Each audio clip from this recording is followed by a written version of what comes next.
Hola, hola, bendiciones, bienvenidos a un nuevo video. Continuamos con el estudio del libro de Juan y hoy vamos a ver el capítulo 5 del versículo 30 al versículo 47.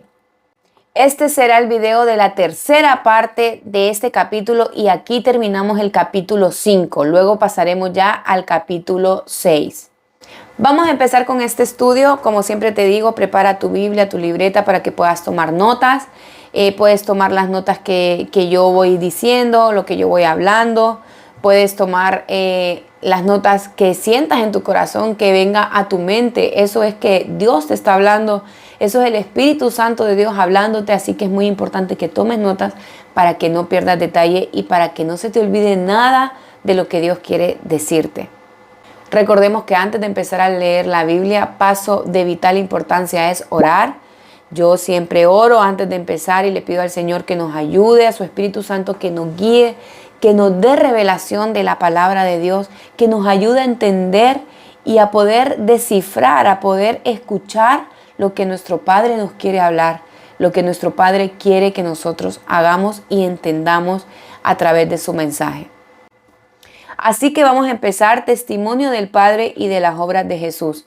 Este tema está la verdad que muy bueno, vamos a aprender mucho, vamos a ponernos en contexto. Recordemos que estamos estudiando el capítulo 5, empezó este capítulo con la sanidad del paralítico en el estanque de Betesda, lo que hizo saltar la furia de los fariseos, de los líderes religiosos, porque Jesús había sanado en un día que era de reposo, un día que era considerado que no se tiene que trabajar ni hacer nada porque era contra la ley. Pero recordemos que vimos en nuestras lecturas anteriores que una cosa es trabajar y otra es olvidarnos de tener amor y misericordia por nuestro prójimo. Dios no nos manda a hacer la vista gorda, a olvidarnos de los necesitados, no importa el día que sea. Él quiere que siempre, todo el tiempo, estemos pendientes y presentes en las situaciones difíciles de nuestros hermanos, de nuestro prójimo. Y eso fue lo que Jesús hizo. Jesús tuvo misericordia de ese paralítico en el estanque de Betesda, ese hombre que estaba enfermo hacía 38 años. Así que Él lo sanó. ¿Qué pasó? Él tomó su lecho, tal como le dijo Jesús, y caminó. Los fariseos lo miraron y le dijeron, ¿quién te sanó? ¿Quién te dijo que tomes tu lecho en este día? Y él le dijo, más adelante, al principio no sabía que había sido Jesús, pero luego les dijo que había sido Jesús. Lo que desató el caos y la persecución cada vez iba en aumento de estos líderes religiosos hacia Jesús. Después vimos que Jesús fue censurado por sanar en el día de reposo. Después vemos la unanimidad del Padre y del Hijo, aquí donde vemos esa conexión tan cercana y profunda entre Padre e Hijo, donde Jesús dice que Él trabaja porque su Padre trabaja, que Dios le dio la autoridad para juzgar, que Dios le dio la autoridad para hacer todo lo que Él estaba haciendo. Y recordemos que su único cometido, su único deseo era hacer la voluntad del Padre, de aquel que lo había enviado a hacer todas estas señales y estos prodigios que Él estaba haciendo en esta tierra. Por lo que estuvimos mirando esa conversación tan larga y extensa que tuvo Jesús con los líderes religiosos y que los dejaba boca abierta, porque las palabras de Jesús eran demasiado profundas, incluso algunas ni siquiera las podían entender, porque ellos no eran espirituales, solamente eran personas superficiales que decían conocer la ley, pero realmente la conocían de una forma superficial. Su corazón estaba muy lejos de Dios. Empezamos, versículo 30, dice así, yo no puedo hacer nada, dice Jesús, por iniciativa mía. Como oigo, juzgo, y mi juicio es justo, porque no busco mi voluntad, sino la voluntad del que me envió. Jesús enfatiza su completa dependencia del Padre. Esto lo venimos viendo desde los versículos anteriores. Todo lo que Él hace, incluso juzgar, está alineado con la voluntad de Dios. Esto muestra una vez más su unidad con el Padre. También recordemos que en Juan 4:34 dice, mi comida es que haga la voluntad del que me envió. Eso era lo que a Él le llenaba. Estas palabras las dijo Jesús cuando tuvo el encuentro con la mujer samaritana. Si tú no has visto los videos anteriores, las lecciones anteriores, yo te invito a que las vayas a ver para que puedas llevar como el hilo y la secuencia de los temas. Él estaba hablando con la mujer samaritana cuando dijo estas palabras, mi comida es que haga la voluntad del Padre que me envió. Ahí queda claro que lo que a él le saciaba, lo que a él le llenaba, lo que él deseaba todo el tiempo era hacer lo que su padre lo había enviado a hacer. En Hebreos 10:7 también vemos que Jesús vino a cumplir la voluntad del Padre según está escrito. Y lo vamos a leer. Por eso dije, aquí me tienes, como el libro dice de mí. He venido, oh Dios, a hacer tu voluntad. Estos versículos que vamos leyendo son referencias cruzadas. ¿Qué es una referencia cruzada? Son versículos paralelos a lo que nosotros estamos leyendo. Es lo que dicen otros versículos sobre este tema. Así que las puedes apuntar, Juan 4:34, el que hemos comentado antes, y Hebreos 10:7. Así que con este versículo podemos reflexionar sobre nuestra dependencia de Dios en nuestras decisiones. ¿Estamos buscando nuestra voluntad o la voluntad de Dios? ¿Oramos para alinearnos más con su propósito o hacemos nuestra voluntad y no le consultamos nada y no le pedimos nada? Así como Jesús depende plenamente de Dios, siendo Jesús, siendo el Hijo de Dios, imagínense cuánto más nosotros. Así que tenemos que pedirle a Dios esa unión, estar cada vez más alineados con Él, depender completamente de Él y reflexionar sobre nuestra dependencia de Él. Recordemos cada paso que demos, cada decisión que querramos tomar, traigámosla siempre a Cristo. Que sea Él guiándonos, que sea Él ayudándonos, que sea su Espíritu Santo diciéndonos lo que tenemos que hacer en cada momento de nuestra vida. Versículo 31. Si yo solo doy testimonio de mí mismo, mi testimonio no es verdadero. Versículo 32. Otro es el que da testimonio de mí, y yo sé que el testimonio que da de mí es verdadero. Aquí lo que está diciendo Jesús es que tenemos que tener en cuenta algo. Según la ley judía, el testimonio de una persona no era suficiente para establecer un caso. Se requería de al menos 2 testigos para confirmar que eso que se estaba diciendo era la verdad. Y esto está en Deuteronomio 19:15. Jesús lo dice porque sabe que los fariseos se saben bien la ley. Y dice, yo sé que si yo hablo de mí mismo no tiene ninguna validez. Aquí Jesús no es que está dudando o diciendo que él miente, sino que según la ley judía, lo que les estaba explicando, su testimonio personal no sería suficiente para ser aceptado legalmente. Por eso más adelante vamos a ver que Jesús luego menciona otros testigos que lo van a avalar, y no porque él necesite justificación, sino porque él sabía que estos líderes religiosos no le estaban teniendo en cuenta lo que él estaba diciendo. En el versículo 32, Jesús se refiere al Padre como testigo principal. Aquí donde dice, otro es el que da testimonio de mí. Y es así, el Padre es el que da testimonio de Jesús. Lo podemos ver en Juan 8:18. El Padre que me envió da testimonio de mí. También en Mateo 3:17 dice, este es mi Hijo amado, en quien yo tengo complacencia. Cuando Juan estaba bautizando a Jesús, la voz de Dios se escuchó diciendo estas palabras. ¿Qué más testigo que el mismo Dios? Aquí podemos ver cómo Dios mismo respaldaba a Jesús. Y esto también nos enseña a nosotros que tenemos que reconocer cómo Dios nos respalda, cómo Dios nos ayuda a través de su palabra y de su obra en nosotros. Hagámonos esta pregunta, ¿podemos ver lo que Dios está haciendo en nosotros? ¿Puedes ver lo que Dios está haciendo en ti? ¿Qué dice Dios de ti? ¿Estamos creyéndole a Dios? Hay tantas promesas que Dios dice acerca de nosotros. En Jeremías 29:11 dice, porque yo sé los planes que tengo para ti. Él tiene pensamientos de bien y no de mal, porque Él quiere darnos el final que nosotros esperamos. En Isaías 41:10 dice, no temas porque yo estoy contigo, no desmayes porque yo soy el Señor tu Dios, quien te sostiene. En Romanos 8:31 dice, ¿qué pues diremos a esto? Si Dios es por nosotros, ¿quién contra nosotros? Así como Jesús dice aquí, es mi Padre quien da testimonio de mí, es mi Padre el que me respalda, es mi Padre mi mayor testigo. De esa misma manera Dios nos respalda a nosotros. Jesucristo que murió en la cruz por nosotros nos respalda. ¿Estamos creyendo en estas palabras? ¿Estamos creyendo en estas promesas de Dios para nuestras vidas? Dios quiere ver hijos de fe. Él quiere que tengamos una fe genuina hacia Él. En Salmos 23:1 dice, Jehová es mi pastor, nada me faltará. En Filipenses 4:13, todo lo puedo en Cristo que me fortalece. Y así hay muchas más palabras y muchas más promesas de Dios para nuestra vida. ¿Podemos verlas? ¿Podemos ver el respaldo de Dios en nosotros? ¿Podemos creer lo que Dios dice de nosotros? Esas son preguntas que tenemos que hacernos para reflexionar. Y si hay áreas donde nosotros no estamos reconociendo la obra de nuestro Dios, entonces ir a su presencia, ahora mismo que estamos haciendo este estudio, Señor, perdóname, Dios mío, perdóname porque a veces dudo, perdóname porque a veces me olvido que tú eres mi respaldo, que así como tú das testimonio de tu Hijo Jesús, así como podemos ver aquí cómo tú lo respaldas, cómo tú lo respaldaste, tú eres Dios hoy también para mí y tú eres mi sustento y tú me respaldas. Versículo 33. Ustedes han enviado a preguntar a Juan y él ha dado testimonio de la verdad. Aquí ahora se está refiriendo a Juan el Bautista. Jesús menciona claramente a Juan el Bautista, quien proclamó claramente que Jesús era el Mesías. Recordemos que él está teniendo una conversación con los líderes religiosos y les está diciendo, yo sé que yo puedo hablar 1000 cosas buenas de mí, pero ante ustedes esto no vale porque necesito testigos. Pues los necesitan. Pues aquí menciona a su padre y aquí ahora menciona a Juan, alguien que habló claramente, que preparó y allanó el camino del Señor, que de hecho el profeta Isaías dijo, una voz que clama en el desierto. Ese era Juan.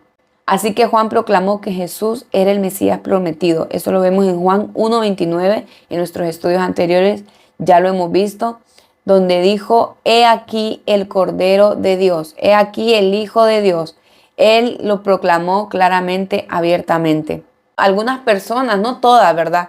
Pero algunas personas escucharon la voz de Juan y aceptaron el mensaje. De esa misma manera nosotros debemos escuchar a las personas que nos señalan a Cristo, que nos acercan a Dios. Dejemos que sus palabras nos lleven a una relación más profunda con Él. Acércate a aquellas personas, valora a aquellas personas que te hablan de Dios, que te enseñan la palabra, que te acercan a Cristo. Que sean esa luz en tu camino, así como lo fue Juan en este tiempo. Valoremos a esas personas que hoy en día son esa voz que proclama el Evangelio, que proclama el nombre de Cristo, y seamos nosotros mismos esa voz de Dios aquí en la tierra.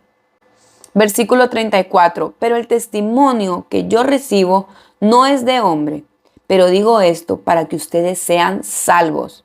Jesús aquí está diciendo, yo no necesito validación humana. Lo digo para que ustedes sean salvos. Él enfatiza que todo lo que dice tiene el propósito de llevar a las personas a la salvación. Y de esto trata este libro. Yo por eso quise hacer el estudio de este libro, porque es un libro para toda audiencia. Es un libro que habla de la salvación, tanto de la salvación como también de la condenación. Si no aceptamos a Jesús, nos queda el otro camino, que es la condenación eterna. Y no queremos eso, ¿verdad? Así que este libro está enfocado, Juan, su autor, lo escribió para que todo aquel que lea este libro, para que todas aquellas personas que escuchen el mensaje de salvación puedan venir a Jesús y puedan ser salvos, puedan creer en Él. Así que vemos que dice, yo no necesito validación humana, pero digo esto para que ustedes sean salvos, para que crean en mis palabras. Versículo 35, Él era la lámpara que ardía y alumbraba, y ustedes estaban dispuestos a regocijarse por un tiempo en su luz. Aquí se está refiriendo a Juan, que también Jesús lo describe como esa luz, esa lámpara que ardía en el desierto. Jesús compara a Juan, qué hermoso, con una antorcha que brilló por un tiempo. Pero ¿qué pasó? Los líderes religiosos no reconocieron plenamente su mensaje. Por eso dice, ustedes por un tiempo quisieron regocijarse, como aceptar el mensaje, por un tiempo solamente. Vamos a ver el comentario que tiene para decirnos. Dice, aunque Jesús mismo no necesitaba esta confirmación de su identidad, consideraba al Bautista como el más destacado de todos los hombres por su misión como precursor del Mesías. Y además como una voz profética que había sacudido profundamente a la nación judía, como un foco potente de luz que alumbraba en medio de las tinieblas. Durante un tiempo Juan había recibido muestras de respeto de parte de los líderes religiosos. Esos líderes religiosos que reconocían en él a un auténtico portavoz de Dios.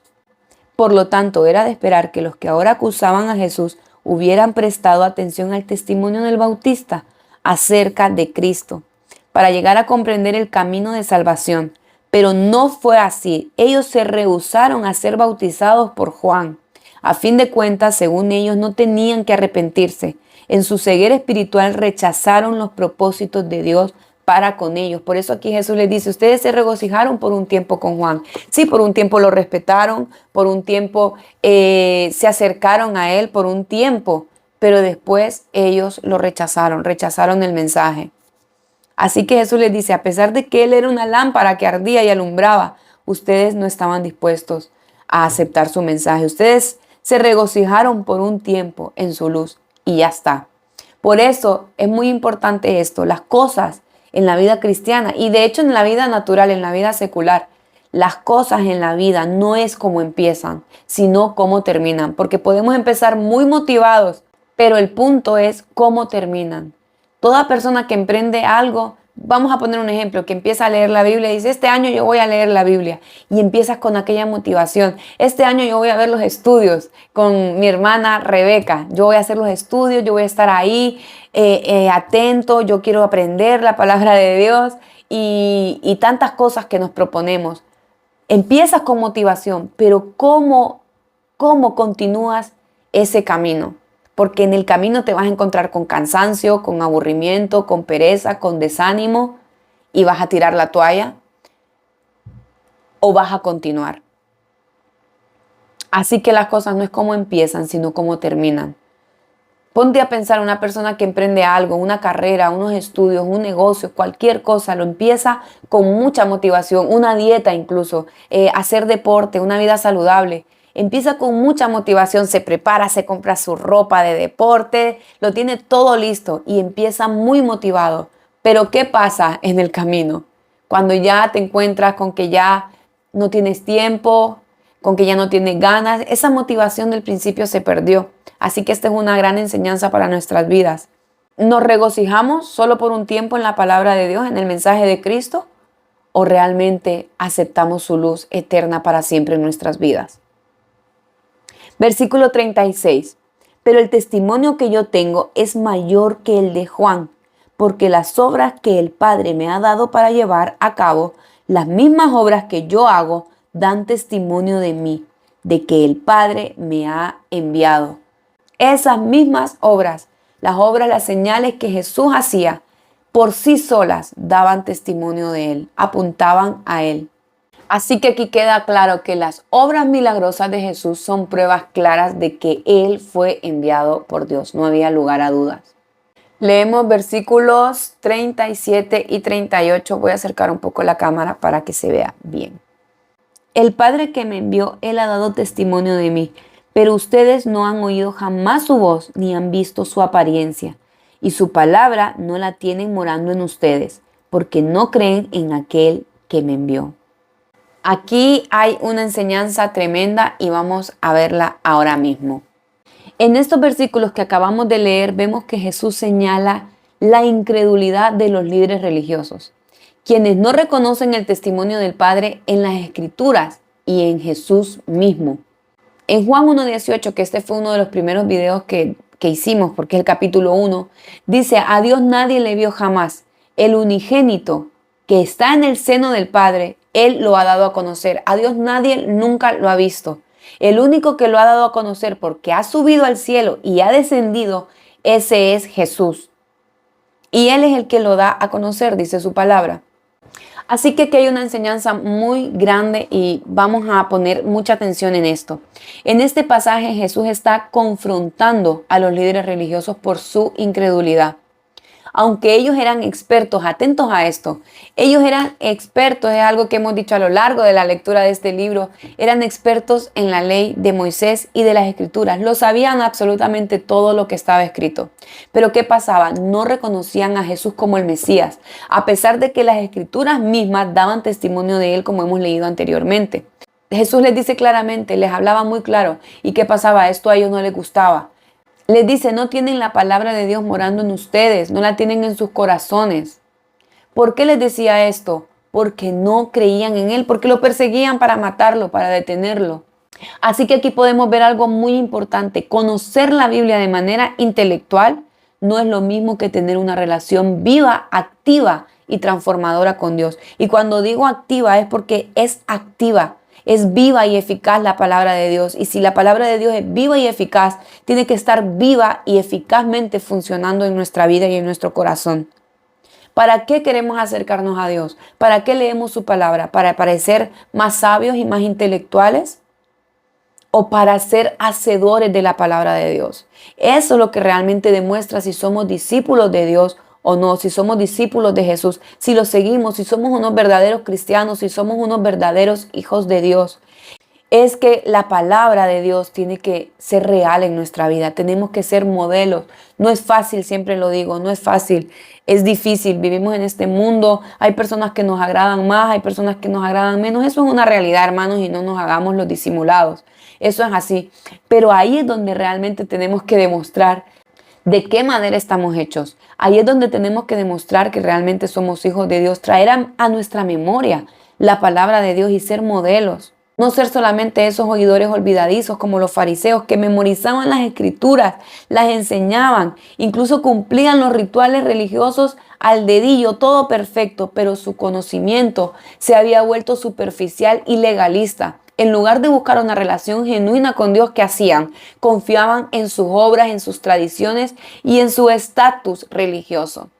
Por eso, aunque sabían la palabra de Dios, no la tenían morando en sus corazones. Por eso Jesús les dice claramente, no la tienen morando en ustedes, no me conocen, no creen en mí. Y un ejemplo claro de esto es cuando condenaron a Jesús por sanar un sábado. Eso lo vimos en el video anterior, en el capítulo 5, versículo 16. Aquí Jesús sana al paralítico en el estanque de Betesda. Aquí queda demostrado que priorizaban las reglas humanas sobre la misericordia. Lo ponían eso, las reglas humanas, antes que la misericordia, antes que el amor. Así que la conclusión de este pasaje, de estos versículos que acabamos de leer, es que no basta solo con saber la palabra de Dios. Necesitamos que habite en nuestros corazones. Versículo 39. Ustedes examinan las escrituras porque piensan tener en ellas la vida eterna, y son ellas las que dan testimonio de mí. Jesús desafía a estos judíos a examinar las escrituras, ya que todo el Antiguo Testamento apuntaba a Jesús.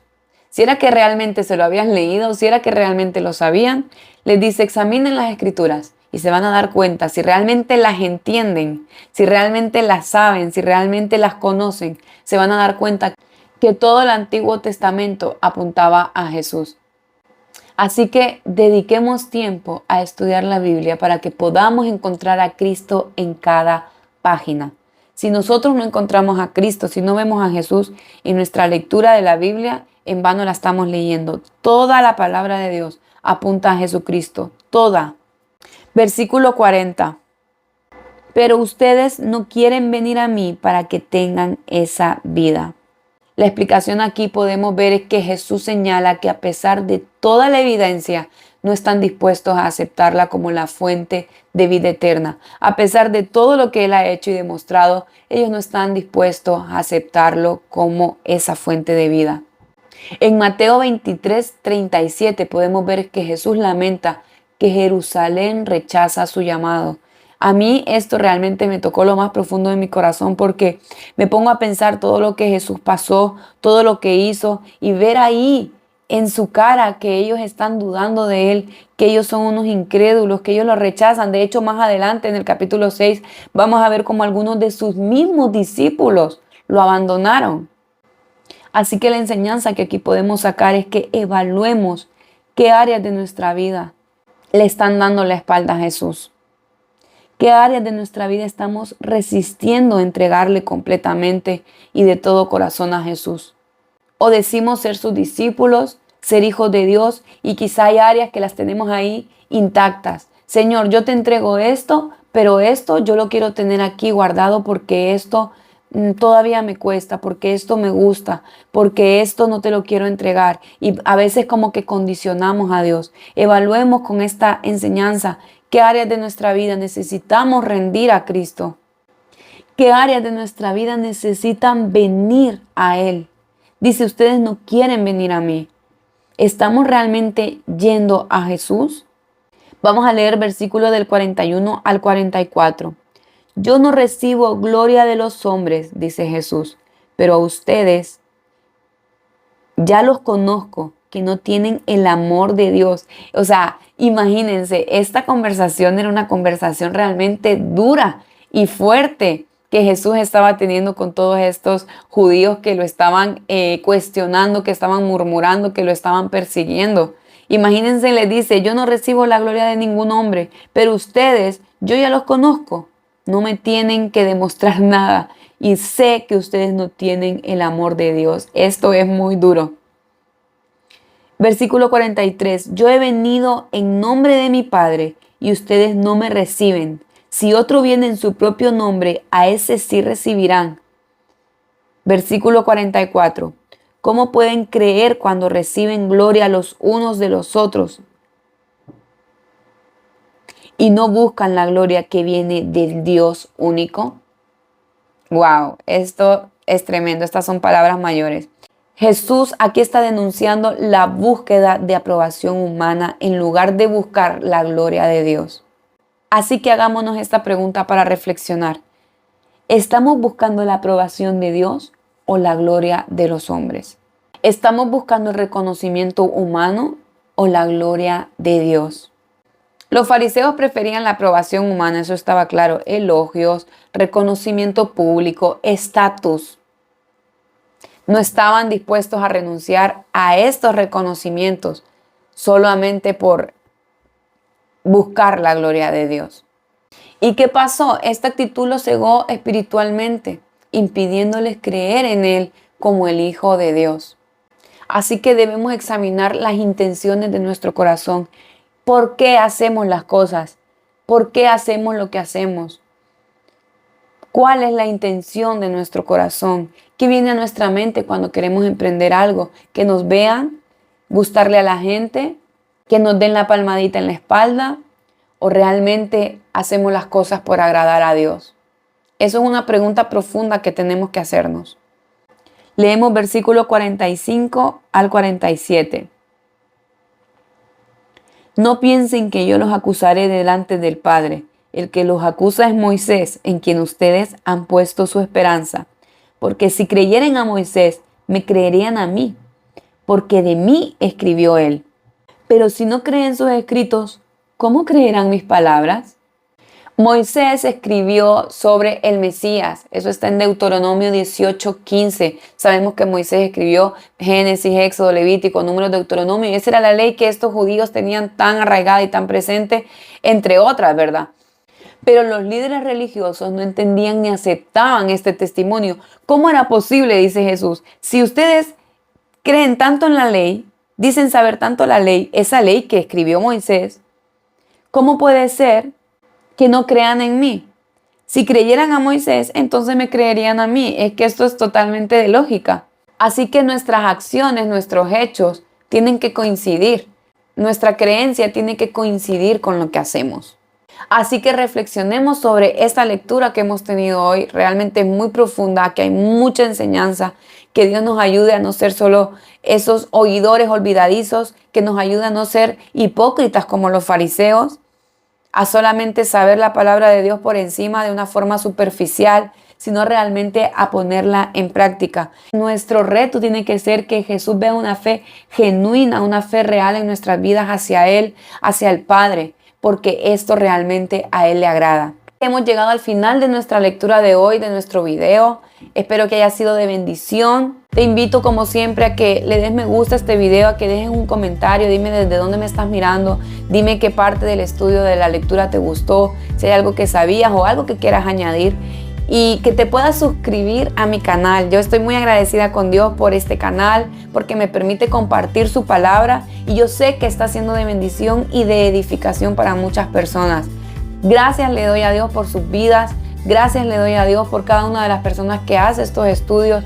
Oro para que la palabra pueda fructificar en tu vida, en mi vida, y que podamos juntos seguir acercándonos a Dios a través de su palabra y que podamos seguir leyendo la Biblia juntos.